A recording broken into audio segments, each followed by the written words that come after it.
રાજકોટ અગ્નિકાંડમાં સૌથી મોટા સમાચાર, 6 જેટલા અધિકારીઓને સરકારે એક્શન લઈ સસ્પેન્ડ કર્યા છે. તો બીજી તરફ રાજકોટ અગ્નિકાંડમાં સુઓ મોટો મુદ્દો એચસીમાં સુનાવણી શરૂ થઈ ચૂકી છે. કોર્ટ કહી રહી છે અમને રાજ્યની મશીનરી પર ભરોસો રહ્યો નથી, આપણે માણસો છીએ, મીડિયા અહેવાલની અસર થાય છે. હાઈકોર્ટમાં સુનાવણીમાં ટીઆરપી જે ગેમ ઝોન છે અગ્નિકાંડ મુદ્દે ગુજરાત હાઈકોર્ટે સુઓ મોટો લીધો છે. આ અગ્નિકાંડ મુદ્દે હાઈકોર્ટે રવિવારે એટલે કે રજાના દિવસે પણ સુનાવણી યોજી હતી. સ્પેશિયલ જજ બીરેન જે વૈષ્ણવ છે અને દેવેન દેસાઈની બેન્ચ બેસી હતી. હાઈકોર્ટે એડવોકેટ એસોસિએશનના પ્રમુખ બ્રિજેશ ત્રિવેદી અને એડવોકેટ અમિત પંચાલ દ્વારા દલીલો કરવામાં આવી હતી. હાઈકોર્ટે અમદાવાદ, સુરત, વડોદરા અને રાજકોટના ગેમ ઝોનના કેવા નિયમો છે તે અંગે સબમિશન આપવા આદેશ આપ્યો છે. ત્યારે આજે હાઈકોર્ટના સુનાવણી હાથ ધરવામાં આવી હતી.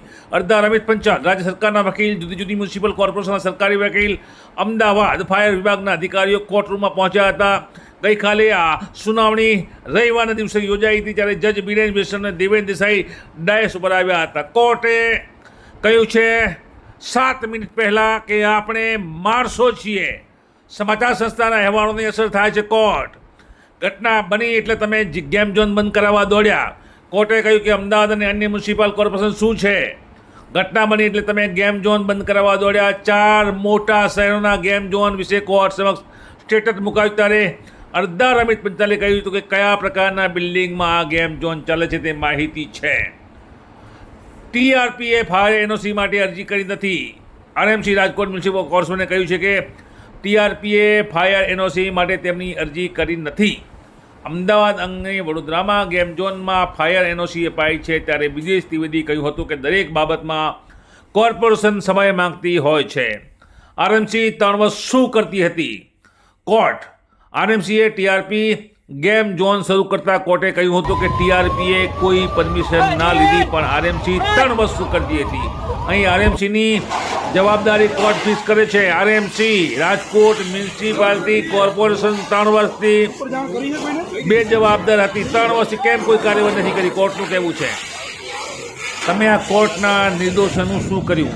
ઉદ્ઘાટનમાં આરએમસી કમિશનર જાય છે કોર્ટ. કોર્ટે ગંભીરતા લીધી છે.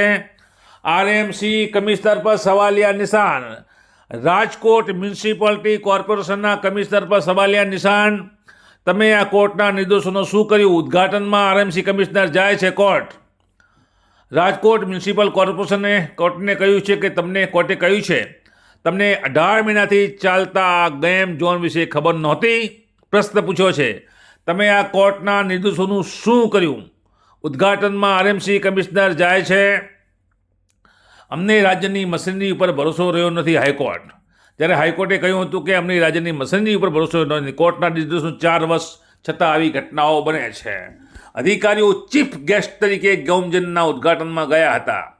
વિડીયોમાં આગ કેવી રીતે લાગી તે દેખાય છે કે વેલ્ડિંગથી આગ લાગી. ત્યાં હાજર લોકોએ તેને ઓલવવા માટે કોશિશ કરી. ત્યાં જ્વલનશીલ પ્લાસ્ટિક મટીરિયલ હતું. આ એક એન્ટ્રી ગેટ પર લાગી હતી એટલે બધા ઉપર ભાગ્યા હતા. અધિકારીઓ ચીફ ગેસ્ટ તરીકે ગેમ ઝોનમાં ઉદ્ઘાટનમાં ગયા હતા, પણ ટીઆરપી ગેમ ઝોને કોઈ પરમિશન લીધી છે કે કેમ તેવું કેમ ના વિચાર્યું? સાઇડ ઉપરથી પુરાવા દૂર કરવા અને એફઆઈઆર કરવામાં જલ્દી શું હતી? પ્રશ્ન કોર્ટ પૂછે છે.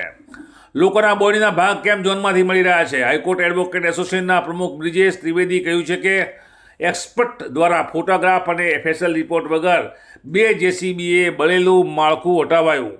ઉતાવળની શું જરૂર હતી? આમ પુરાવા નાશ થયા. લોકોના બોડીના ભાગ ટીઆરપી ગેમ ઝોનમાંથી મળી રહ્યા છે. લોકોના પરિવારના સભ્યો મળતા નથી. આટલી ઉતાવળ કેમ કરાઈ? હરણી દુર્ઘટનામાં ચીફ જજે તે વખતે મ્યુનિસિપાલિટી કમિશનર સામે તપાસના આદેશ આપ્યા હતા. અરજદાર અમિત પંચાલનું સબમિશન પૂરું. હાઈકોર્ટ એડવોકેટ એસોસિએશનના પ્રમુખ બ્રિજેશ ત્રિવેદી ઓનલાઈન બહાર ગામથી જોડાયા છે. ત્યારે હાલ અરજદાર અમિત પંચાલનું સબમિશન પૂરું થઈ ચૂક્યું છે. સરકાર શું કરી રહી છે? પ્રશ્નાર્થ. અરજદારે કહ્યું છે કે સરકાર શું કરી રહી છે? આ હત્યા છે. ફક્ત સંવેદના વ્યક્ત કરવાથી શું થાય? અધિકારીઓને નોકરીમાંથી કાઢ્યા નહીં તો સસ્પેન્ડ કર્યા. સુપ્રીમ કોર્ટના નિર્દેશોને વૈધાનિક નિયમોનું પાલન નથી થયું. પ્રિવેન્શન ઇઝ બેટર ધેન કેરના સિદ્ધાંતોનું પાલન નથી, અરજદાર કહી રહ્યા છે. તો અમદાવાદ શ્રેય હોસ્પિટલના અગ્નિકાંડની પીઆઈએલ પર કોર્ટમાં રજૂઆત થઈ છે. અરજદારે કહ્યું છે કે રાજ્યમાં અગાઉ લાગેલી મોટી આગમાં સુપ્રીમ કોર્ટે રાજ્ય સરકારને આપેલા નિર્દેશોનો ઉલ્લેખ કરવામાં આવ્યો છે. પ્રોએક્ટિવિટી સ્ટેપ જરૂરી, જેમાં ફાયર સેફ્ટી અને બિલ્ડિંગ નિર્માણના નિયમોનો સમાવેશ થાય છે. સે હોસ્પિટલમાં લાગેલી આગના બનાવની PILમાં સિવિલ એપ્લિકેશન પર કોર્ટમાં રજૂઆત થઈ છે. લોકોની હાલત દયનીય છે. અરજદારે કહ્યું છે કે Bharuch fire, Rajkot fire, Ahmedabad fire હોસ્પિટલમાં આગ ઓથોરિટી ક્યારે જાગશે? નિયમો શું છે? તેનું પાલન કરવાની જવાબદારી કોની? લોકોની હાલત દયનીય છે. આ હત્યા કરતાં ઓછું નથી. અરજદારે કહ્યું છે કે નિયમો વગરની બિલ્ડિંગ માટે બિલ્ડર અને સંલગ્ન અધિકારીઓ જવાબદાર બને. આ હત્યા કરતાં ઓછું નથી. અહીં આરોપીઓ ઉપર કલમ 304 લાગી છે. ઓથોરિટી પણ એટલી જ જવાબદાર છે. ઓથોરિટીને જવાબદારી ફિક્સ કરવાની વાત છે. 18 મહિના કરતાં વધુ સમયથી ગેમ ઝોન ચાલતો હતો. સમાચાર સંસ્થાઓના અહેવાલ પ્રમાણે ગેમ ઝોનના ઉદ્ઘાટનમાં અધિકારીઓ ઉપસ્થિત રહ્યા હતા. કલેક્ટર અને પોલીસ અધિકારીઓ હાજર રહ્યા હતા. આ ગેમ ઝોનમાં અનેક લોકો આવશે તો કેવી સુરક્ષા વ્યવસ્થા તેવું પણ ના વિચાર્યું તેઓએ પ્રશ્ન ઉઠી રહ્યા છે. બિલ્ડિંગ બન્યાના ઓથોરિટીના નિરીક્ષણ બાદ જ ઓક્યુપન્સી સર્ટિફિકેટ અપાય. અરજદારે કહ્યું છે કે બિલ્ડિંગ બન્યાના ઓથોરિટીના નિરીક્ષણ બાદ ઓક્યુપન્સી સર્ટિફિકેટ અપાય છે. નિયમો વગરની બિલ્ડિંગ માટે બિલ્ડર અને સંલગ્ન અધિકારીઓ જવાબદાર બને છે. જ્વલનશીલ પદાર્થો કે એક્સપ્લોઝિવનું સ્ટોરેજ કરતાં બિલ્ડિંગ જોખમી પ્રકારમાં આવે છે.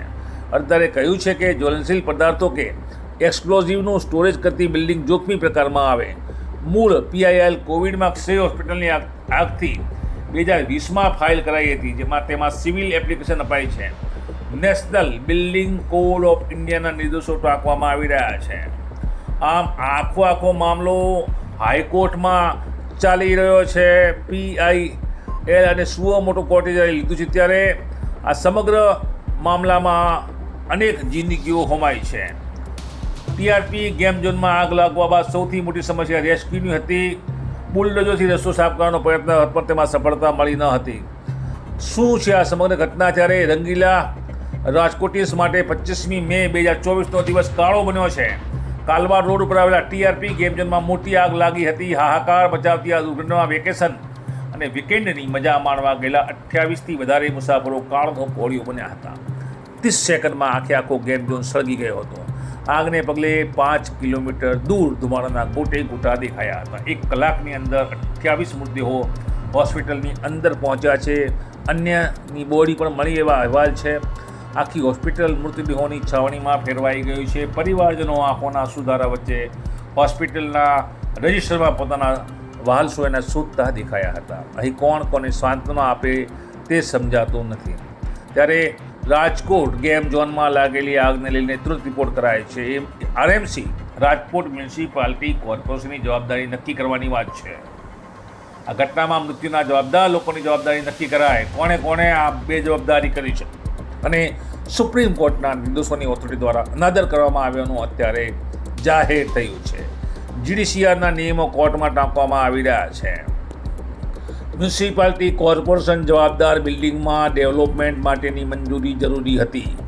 3000 સ્ક્વેર મીટરની જમીન પર TRPએ બાંધકામ માટે કોઈ પરવાનગી લીધી નથી. બિલ્ડિંગમાં ડેવલપમેન્ટ માટે ઓથોરિટી ચેકલિસ્ટ પ્રમાણે ચેક કરવું જોઈએ.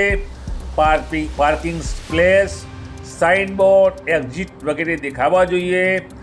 ફાયર પ્રોટેક્શનની સુવિધા હોવી જોઈએ. સંલગ્ન ઓથોરિટી પાસેથી ઓક્યુપન્સી સર્ટિફિકેટ મ્યુનિસિપલ કોર્પોરેશન પાસે મેળવવું જોઈએ. મ્યુનિસિપલ કોર્પોરેશન જવાબદાર છે.